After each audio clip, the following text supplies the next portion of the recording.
Bintu stood over Ademu, her shadow falling across the brightly colored fabrics on his workbench. She was boiling, like someone ready to fight Ademu and his entire honest profession. Ademu, his foot walking the treadle, said gently, "The twins, Muhammad and Abbas, are ready for their porridge, Bintu. They need their mother's care." But Bintu answered in a cold and sharp voice, "They are no longer my primary concern. I'm leaving you." She tossed a thick wad of naira notes onto his half-finished suit. "Take this. Quit this useless roadside poverty trap and join my new venture. Only a fool chooses sweat over smart money." She continued listing her demands without looking at him. "Please don't go, Bintu," Ademu pleaded. "If not for me, then stay for the sake of the life we built and the integrity of this craft." Bintu turned to him and snapped, "I didn't marry a man who chooses dirty tailoring over wealth. Since you can't give me the life I want, I'm done. Don't come looking for me. As for the boys, do whatever you want with them." She paused, twisting her lips bitterly, and added, "To be honest, I don't even care if they grow up as successful men or just end up like you." With that, she grabbed her small clutch bag and marched out of the store, the noise of the market swallowing her up. Everything had once been hopeful between Ademu and his wife. But things changed the day Ademu refused to compromise his quality standards for a bulk contract, losing a large sum of money. Since then, Bintu had been threatening to leave, complaining about the dusty market stall and the slow, honest income. Ademu carried his twin sons, Muhammad and Abbas, in his arms and gently cuddled them. Though they looked confused, he rocked them back and forth until they slowly calmed down. As he looked at their innocent faces, his heart grew heavy, but his voice was firm. "I may not have quick money to give you the best life right now," he whispered, his eyes on the needle and thread, "but I promise I will raise you to be men who are measured by their character, not just their cash." He kept rocking them softly, and the twin boys soon drifted off to sleep on a mat beside his machine. The next morning came with the oppressive heat and the heavy worry of a single father. Ademu woke up with a deep hunger in his stomach and two young boys needing to be fed and guarded.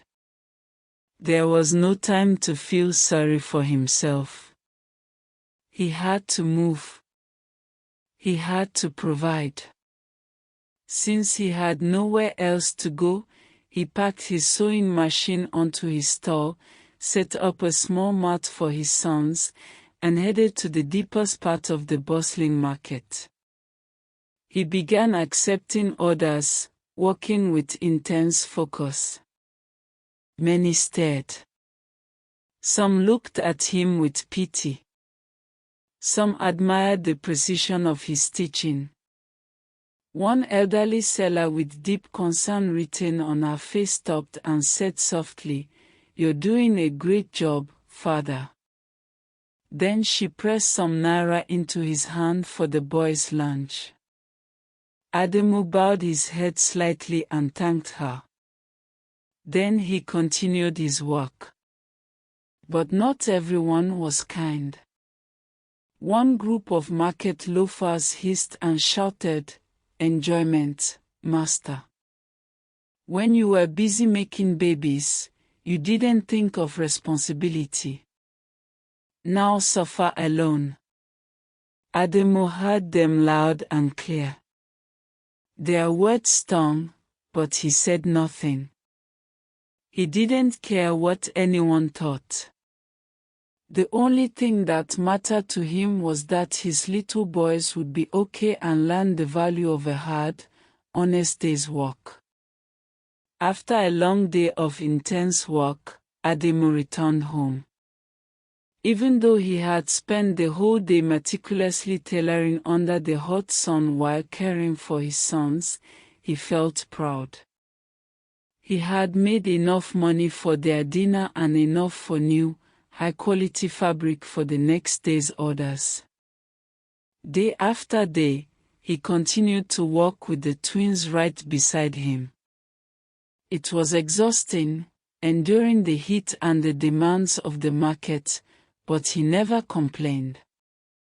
In fact, he felt a deepening joy in his heart knowing that he was able to care for his sons through the honest work of his own two hands. The next few days were a blur of worry and frantic organization for Ademo. The few valuable items they still owned, a transistor radio, Bintu's brass kettle, a stack of Ademo's best linen, were quickly sold to buy porridge, powdered milk, and cloth for the boys. But the sewing machine, the heart of his trade, stayed.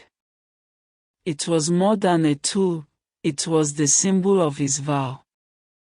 Ademo knew he couldn't afford to keep the boys in the small room he could no longer pay for, so he made the radical choice to move his entire life to the roadside.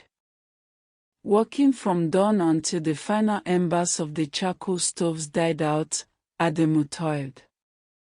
He didn't have a wheelbarrow, he had the heavy, cast-iron singer, and he had his sons, Muhammad and Abbas. He learned to strap the boys securely to his back with a sturdy piece of fabric, a father's makeshift harness, before he even threaded his needle. The rhythmic thump-thump of his heel walking the treadle became the soothing soundtrack of the boy's early childhood. He would stitch seams while his sons slept soundly against his spine, their small weight a constant, comforting pressure. The stairs were worse than the heat. "Look at that man, the tailor, and his baggage," a group of young men would mock as they passed. Too proud to beg, too poor to provide. Ademo learned to block out the ridicule, letting the quality of his work speak louder than the jeers. He was meticulous, delivering perfectly tailored trousers and shirts that earned him grudging respect among the market traders. They began referring him to serious clients, whispering, "Go to Ademo, the man with the twins. He will not cheat you." It was on one particularly exhausting afternoon, the sun beating down mercilessly, that help finally arrived. An elderly woman who sold spices nearby, Mama Tawa, often watched Ademo, her face etched with quiet empathy. Seeing the two small boys sweat on his back as he wrestled with heavy canvas, she walked over and placed a cool piece of yam in Abbas's hand. "Ademo," she said, her voice soft but firm, "you cannot do this alone. Your hands must work, my eyes can watch. Bring them here. I will look after them." Ademo, his throat tight with sudden, unexpected gratitude, hesitantly agreed. Mama Tawa became their rock, a gentle, wise presence who allowed Ademo to focus on his needle, ensuring the success of his work and the safety of the men he was raising. Ademo worked like a horse, no be small thing. He knew say the only way to make his boys, Muhammad and Abbas, big men was school. So every day, he used his sweat and thread to save money. He cut fabric sharp, just like the good grades he wanted for his sons. Adamu didn't just teach them with book. He taught them with the sewing machine. When the boys were small, Adamu would tell them, "See this needle. It must be straight. If it bend, the cloth go spoil. Nor so life be. You must be straight with the truth, or your life go spoil." When they were restless, he'd tell them, "Patience is like a good seam, my sons. You can't rush it. If you rush, it go tear. Slow and steady wins the race, my pikin." Muhammad and Abbas grew up right there, beside the machine. When they were 5, they would help their daddy. Muhammad would pick up all the tiny threads from the floor. Abbas would help fold the finished shirts, making the collars look very correct. They knew the smell of new fabric and the sound of the threader like they knew their own names. They saw how hard their father worked. They saw him refuse easy money from customers who wanted him to use cheap, bad fabric. "My name is my quality," Adamu would tell them.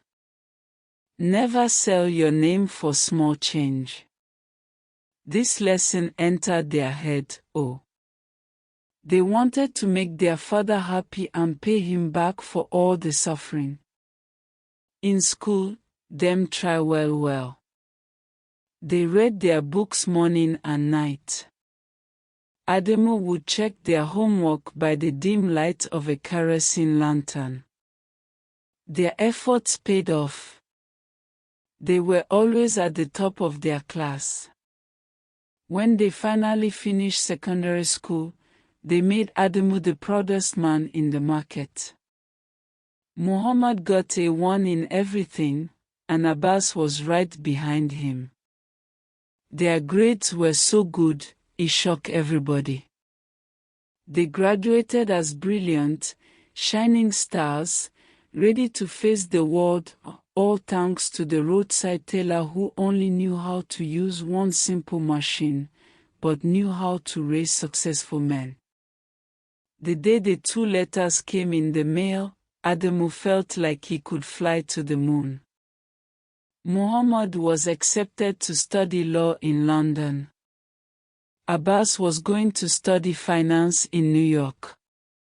Hubba, the whole market was celebrating. Mama Tower danced small with Adamu. This was the fruit of all his labor, his sweat, and his good principles. But when the celebration was over, Adamu sat down with the letters and a small notebook. He used a pencil to write down all the costs. School fees, aeroplane tickets, food, where to sleep, everything. The numbers kept climbing. Adamu calculated and calculated again, hoping he made a mistake. But the answer was the same: the money was too much. It was like trying to fill a big barrel with one small cup. He didn't even have 1/10 of the money they needed for the first year. Despair entered Adamu's heart. He felt like a big failure.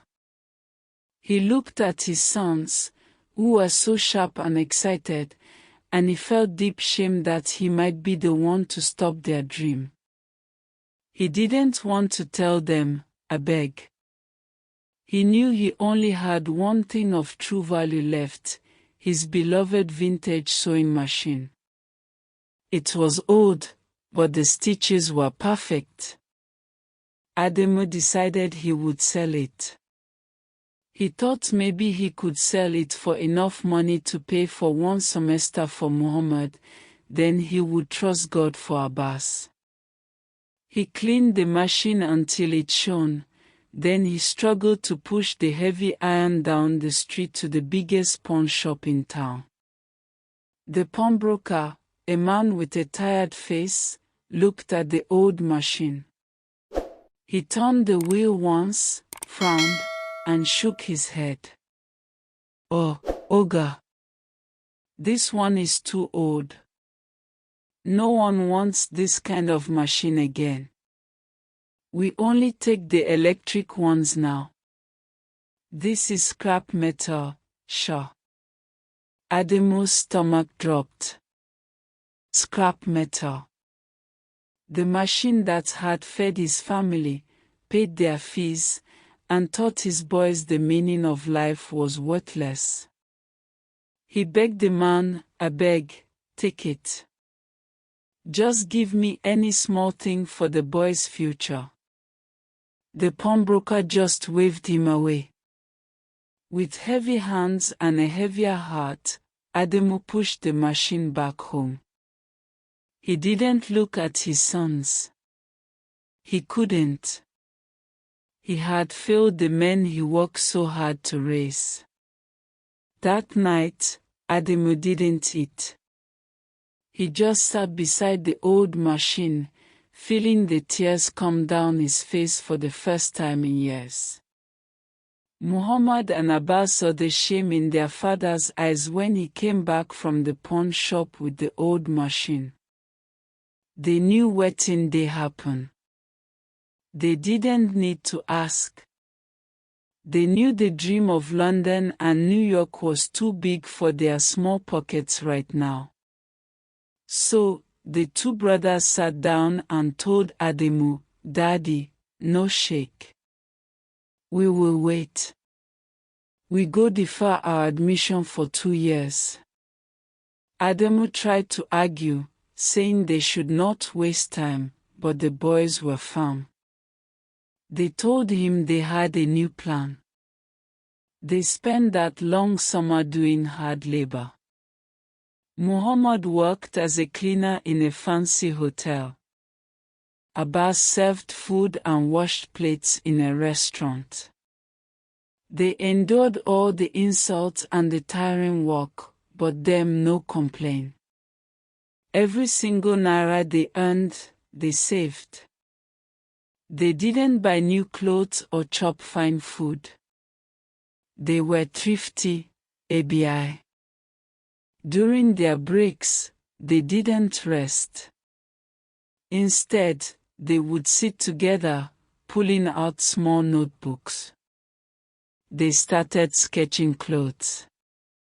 They drew suits with Ademu's perfect sharp cut, but they added modern colors and cool African patterns. They called their style African-European fusion. They had a vision, sure. After a few months, their savings were enough to do something small. They didn't buy a new laptop or a smartphone. They bought one old, refurbished electric sewing machine from a man in the market. It was a proper upgrade from Ademu's vintage one. They set up a small stand, right next to their father's store. They put up a sign that read, "Ademu and Sons, Modern Tailoring." They started small, taking bespoke orders, just one suit at a time. They used the principles Ademu taught them: quality, patience, and honesty. They would pray with their father every morning over the new machine and the small pile of fabric. They weren't doctors or lawyers yet, but Muhammad and Abbas were now officially in business, building their future, stitch by stitch. The quality of the stitching at Ademu and Sons was so correct, people started talking. Tailors who had been working for 10 years were asking Ademu how his sons got their seams so perfect. The brothers, Muhammad and Abbas, worked hard and delivered on time. Soon, they were making suits for big men in the city, not just the market traders. One afternoon, a very important car, the kind that had black tinted glass, parked near their store. a huge man in a shiny suit stepped out. This was Mr. Dyke, a major politician in the state. Omo, everyone stood still. Mr. Dyke didn't look at Ademu's old machine, he went straight to the Ademu and Son store.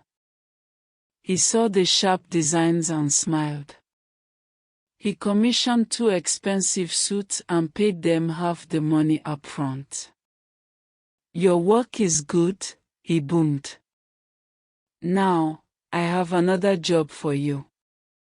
It's not tailoring, but it is important." Mr. Dyke put down a big, black briefcase that looked very heavy. "I need you to take this case across the city and give it to my partner. There is a lot of cash inside, for a settlement." He told them the exact amount, and it was 10 times more money than they had ever seen. "If you do this for me quietly, I will give you a big cash gift, eh? No one must know." Muhammad and Abbas looked at each other. They knew this was illegal money. This was the exact kind of shady business their father had taught them to fear. They thought of the principle of the straight needle. Muhammad took a deep breath. "Sir, we thank you for the suits," he said respectfully. "But we cannot take this job. Our business is built on honesty, sir. We cannot deal with money that is not clean. We must stick to the principles our father taught us." Abbas nodded firmly. They even pushed the briefcase back towards Mr. Dyke. Mr. Dyke did not get angry. He just stared at the 2 young men. He looked stunned. Well. Then, a big smile spread across his face. He began to laugh. "Ho ho ho. You boys are very honest. I was testing you." The briefcase only had documents. He clapped his hands together. "Your father raised proper men. I need men like you." Instead of the cash gift, Mr. Dyke tore up the invoice for the 2 suits. He gave them a major contract right there. Ademo and Sons would be the exclusive tailors to supply all the suits, shirts, and traditional wear for his entire, prestigious firm. This was the breakthrough, the biggest contract of their lives.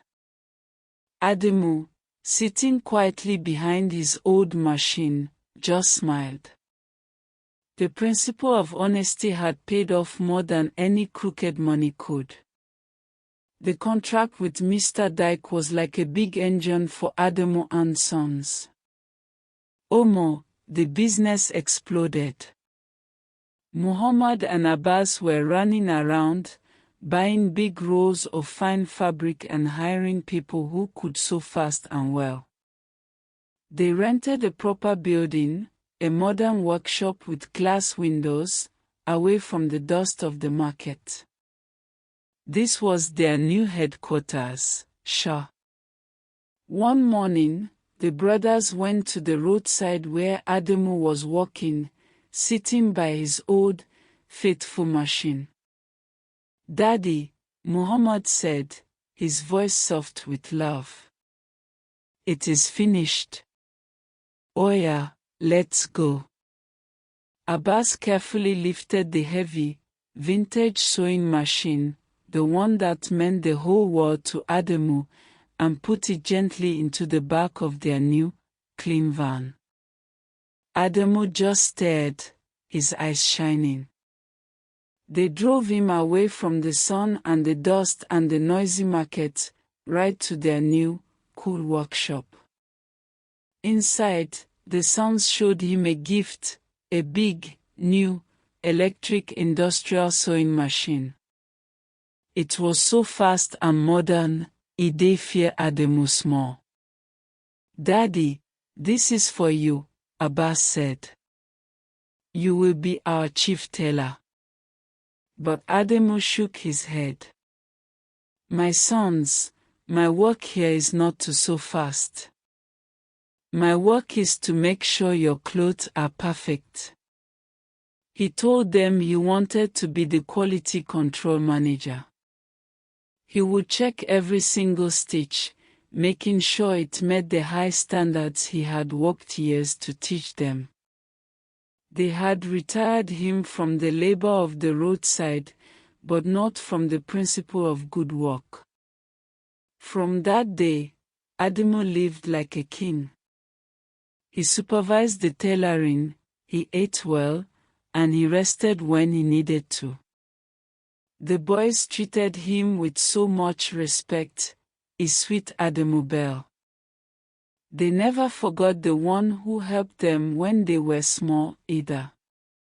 They tracked down Mama Towa, bought her a brand new kiosk for her spices, and made sure she never lacked anything, paying her back for her kindness when they were just small boys sleeping beside their father's honest machine. The business of Ademo and Sons was going very well.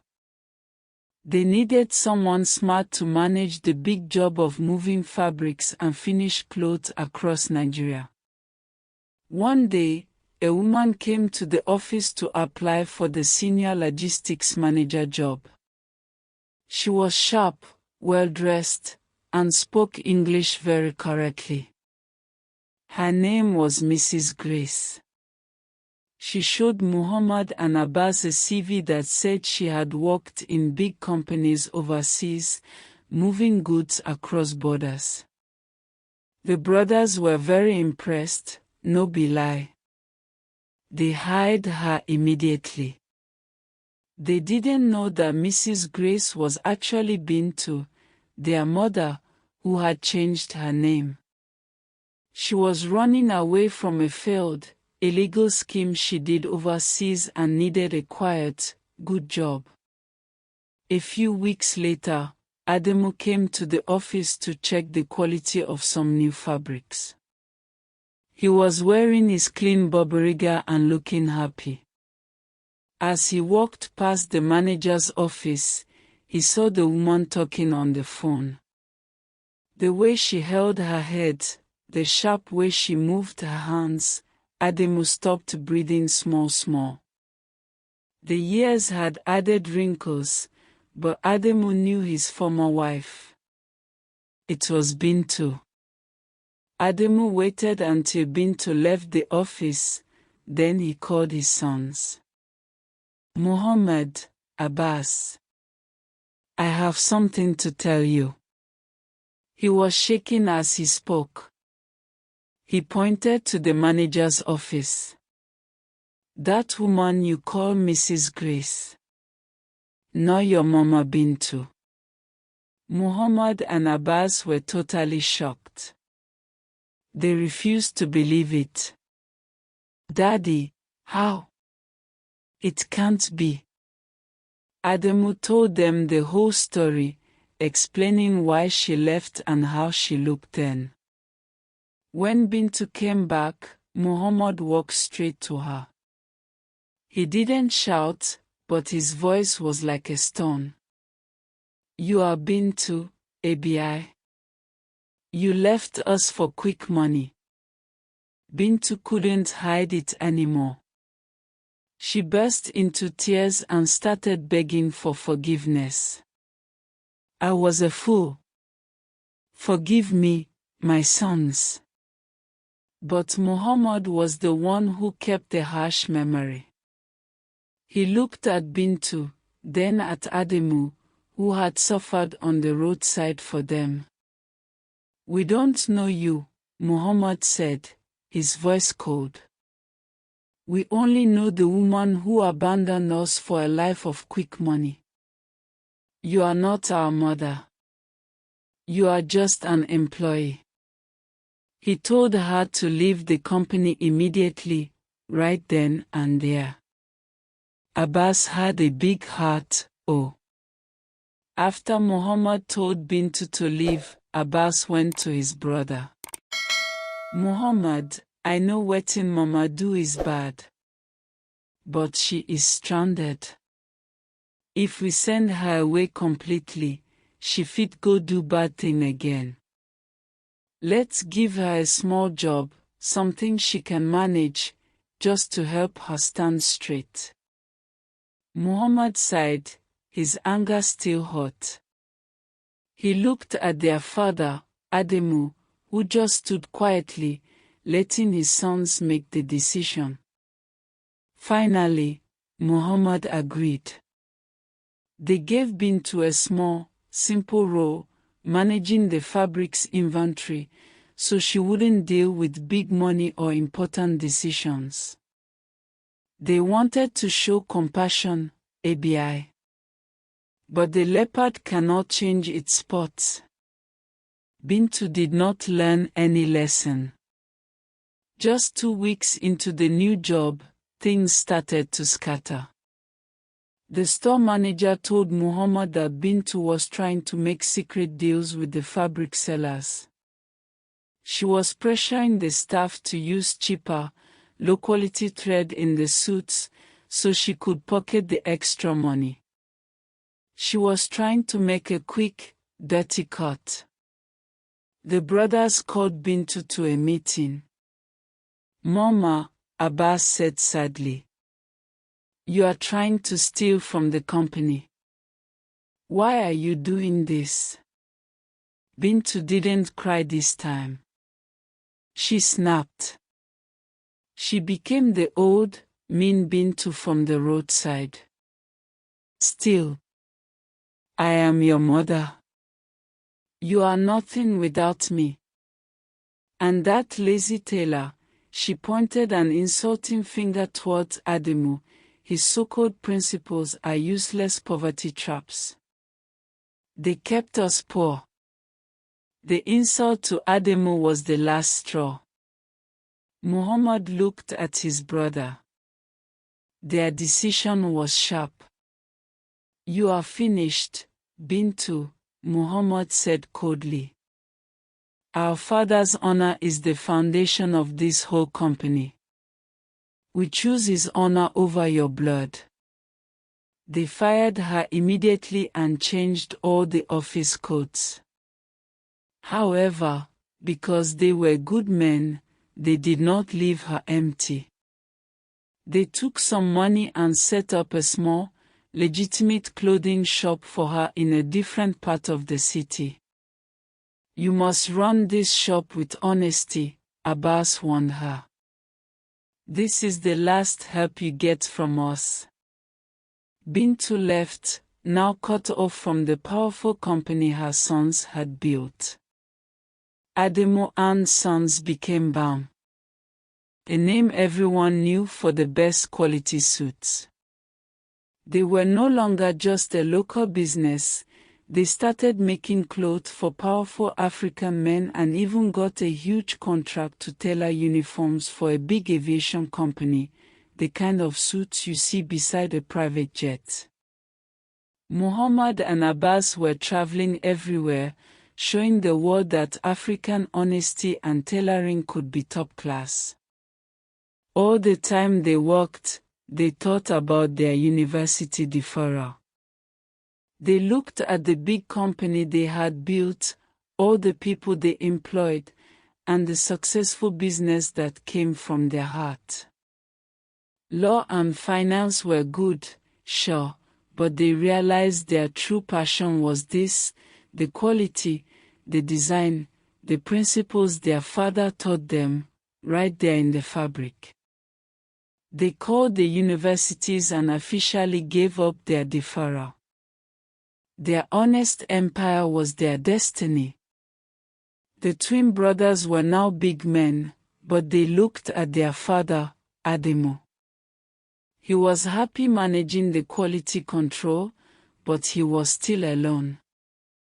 Daddy deserves someone kind, Muhammad told Abbas. Someone who will treat him like the king he is.